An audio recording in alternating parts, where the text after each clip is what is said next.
여호와께서 다스리시나니 땅은 즐거워하며 허다한 섬은 기뻐할지어다. 구름과 흑암이 그를 둘렀고 의와 공평이 그의 보좌의 기초로다. 불이 그의 앞에서 나와 사방의 대적들을 불사르시는도다.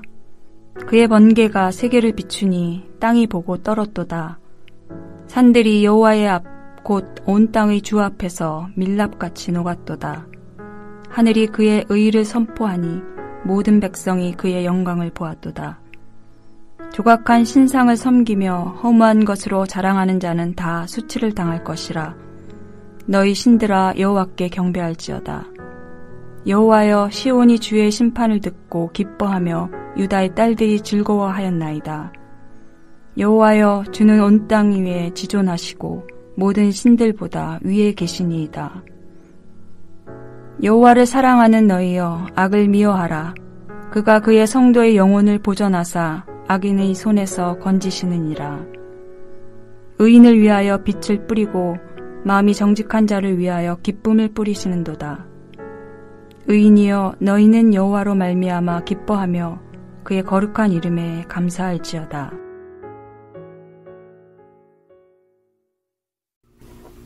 일절에서 명확하게 드러나는 것처럼 시편 97편 역시 96편처럼 하나님의 왕되심과 통치를 찬양하는 시입니다. 여호와께서 다스리시나니, 이런 하나님의 통치에 대해 땅은 즐거워하며 허다한 섬은 기뻐하라고 말합니다. 땅과 그 땅으로부터 떨어진 수많은 섬들이라는 것은 땅과 그 땅 끝에 있는 해안 지역까지를 의미합니다. 그러므로 이 끝에서 저 끝까지 모든 지역을 상징하는 표현으로서 이스라엘이라는 지역을 넘어 모든 지역들이 하나님의 왕되심을 찬양하는 일에 동참하라는 것입니다.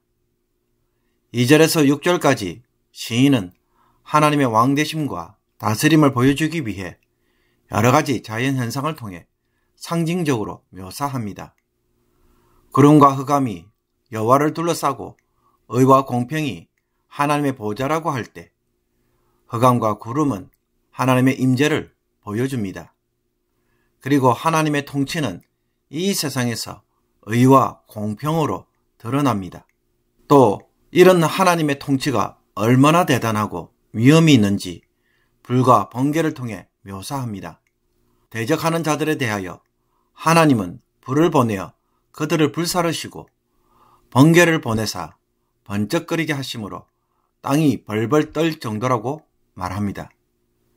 그래서 산들이 밀랍처럼 녹아내리고 하늘은 하나님의 의가 무엇인지를 드러냅니다. 온 우주가 하나님의 통치에 응답하고 두려워하는 모습을 통해 하나님의 백성들은 하나님의 영광이 얼마나 대단한지를 보게 됩니다. 그렇다면 이런 하나님의 왕되심에 대하여 복종하지 않는다면 어떻게 될까요? 7절을 보면 조각한 신상을 섬기며 허무한 것으로 자랑하는 자는 다 수치를 당할 것이라고 말합니다. 여호와 하나님을 무시하고 우상을 만드는 자들과 그 허무한 일을 자랑하는 자들은 망신을 당할 수밖에 없다는 것입니다. 그렇기에 이 세상에 사람이 만든 모든 신들, 즉 우상들에 대하여 시인은 여호와께 경배하라고 명령합니다. 그 결과 하나님이 행하시는 이런 의로운 심판을 하늘이 선포한 것을 본 예배자들 역시 이 일로 기뻐하며 즐거워합니다. 그것은 여호와만이 온 땅에 지존하시고 모든 신들보다 위에 계시기 때문입니다. 10절에서 12절까지는 이런 예배자들을 향하여 그들을 부르면서 악을 미워하라고 명령합니다. 당연한 이야기입니다. 하나님을 사랑하는 자 혹은 하나님을 경외하는 자는 악을 미워하는 자입니다. 의와 공평으로 통치하는 하나님을 사랑하는 자가 어떻게 악을 좋아할 수 있겠습니까? 시인은 하나님을 사랑하고 악을 미워하는 자들에 대해 하나님이 결코 그냥 계시지 않을 것이라고 말합니다. 하나님은 그의 영혼을 보존하시고 악인의 손에서 건져주십니다. 그리고 의를 사랑하고 마음이 정직한 사람에게 빛과 어둠을 뿌려주십니다. 여기서 뿌린다는 말은 씨를 뿌린다고 할 때 사용하는 말입니다. 씨앗을 뿌리면 그 식물이 성장하면서 쭉쭉 자라나듯 하나님도 성도의 마음에 빛을 비추어 주시고 즐거움이 풍성하도록 가득 채워주실 것이라는 것입니다. 그러므로 시인은 마지막으로 의인들을 다시 한번 부르면서 요청합니다. 의인이여, 너희는 여호와로 말미암아 기뻐하며 그의 거룩한 이름에 감사할지어다. 이런 하나님으로 인해 의인들은 즐거워하고 환호하며 그분의 이름에 감사를 돌려드리는 것은 지극히 마땅한 것입니다. 오늘 본문을 묵상할 때 시인이 하나님을 찬양하는 일에 즐거워하고 소리치는 이유가 무엇이라고 생각하십니까? 이 세상을 다른 그 어떤 우상이나 신들이 다스리는 것이 아니라 여호와가 다스린다는 사실에 감격하고 즐거워합니다. 여호와가 어떤 분이시기 때문입니까?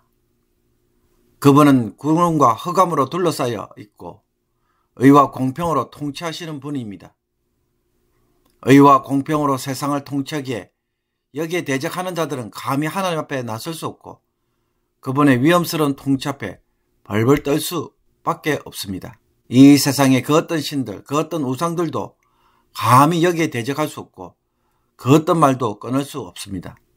시인은 이 하나님이 의로 다스린다는 사실에 너무 좋아서 찬양하지 않고는 견딜 수가 없었던 것입니다. 그러나 어떤 사람들은 여호와 하나님이 의로 세상을 다스리신다는 것에 반발하고 이런 하나님을 부정합니다. 하나님의 공의보다는 죄악이 세상을 주도하는 것처럼 보이기 때문입니다.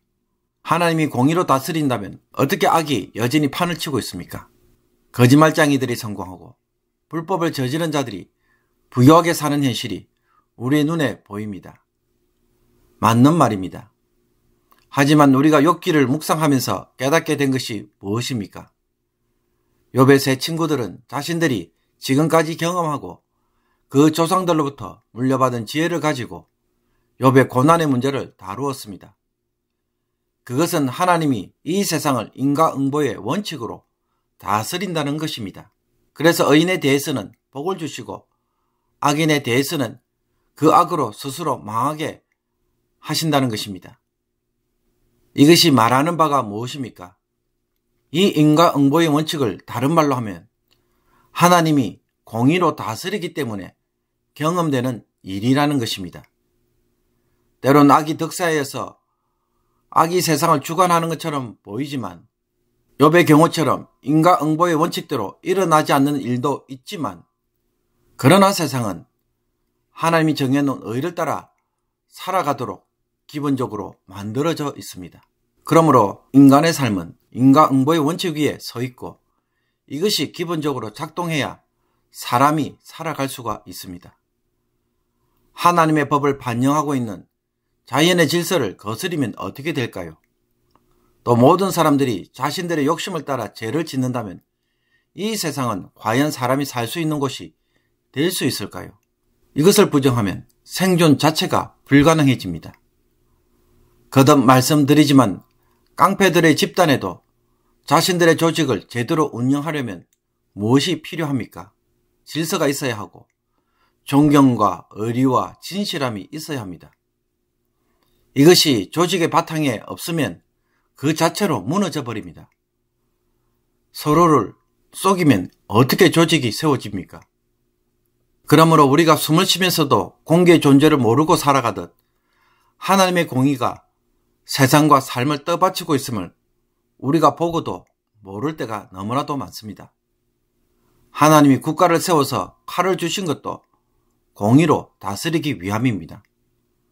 우리가 인정을 하든 안 하든 하나님의 공의가 이 세상을 떠받치고 있고 이 속에서 운행되고 있습니다. 이런 하나님의 공의를 성도가 인정하고 살아갈 때 무엇을 경험할 수밖에 없습니까? 시인이 말한 것처럼 하나님이 보호해 주시고 악으로부터 구원하시며 빛을 비추어 주시고 즐거움을 마음에 가득 채워주시는 은혜를 누리게 됩니다. 하나님의 공의에 순종하는 자들은 이 은혜를 반드시 경험하게 되어 있습니다. 만약에 우리가 그것을 누리지 못한다면 그것은 우리가 여전히 죄 가운데서 행하고 있기 때문입니다. 내 소견에 옳은 대로 하고 있기 때문입니다. 오늘 하나님이 온 세상을 하나님의 의와 공평으로 다스리고 계신다는 사실에 눈을 열기를 원합니다. 하나님이 정해놓으신 삶의 지수들에 대해 함부로 무시하고 내 마음대로 살고 있지는 않습니까? 특히 게으름은 하나님이 정해놓은 질서를 거부하고 자기 마음대로 사는 가장 강력한 불순종이 될 수 있습니다. 여기에 대하여 성령이 책망하시는 음성은 혹 없습니까? 성실함으로 수고의 열매를 얻고자 하는 사람들은 정직함을 사모하고 거짓을 미워하며 부당한 이익을 취하지 않습니다. 필요 이상의 욕심을 부리지 않습니다. 그러므로 하나님이 정해놓으신 질서들, 이런 공의들에 대하여 규모 없이 살고 있는 것은 없는지, 무분별하게 살고 있는 것은 없는지 말씀을 통하여 점검받기를 원합니다. 질서 있는 삶을 회복하고 그 속에서 주시는 성실의 열매를 저와 여러분이 오늘도 거둘 수 있기를 주님의 이름으로 축복합니다. 기도드리겠습니다. 성실하시고 진실하신 하나님, 하나님이 우리의 삶을 위하여 세워놓으신 질서와 그 공의로우심을 저희들이 인정하게 하시고 성실함으로 순종하게 하옵소서. 대충 살거나 게으름을 피우거나 미루는 일들을 하지 않게 하옵소서. 맡은 일에 대하여 최선을 다하고 수고의 땀을 통하여 열매 맺도록 하신 하나님의 뜻을 오늘도 이루어가게 하옵소서. 그래서 모든 사람들에게 귀한 사람이 되게 하시고 마음이 정직한 자로 인정받게 하옵소서. 행여라도 나의 게으름으로 인해 상처를 받거나 손해를 입은 사람은 없는지 돌아보고 회개하는 저희들이 되게 하여 주옵소서. 예수 그리스도의 이름으로 기도하옵나이다. 아멘.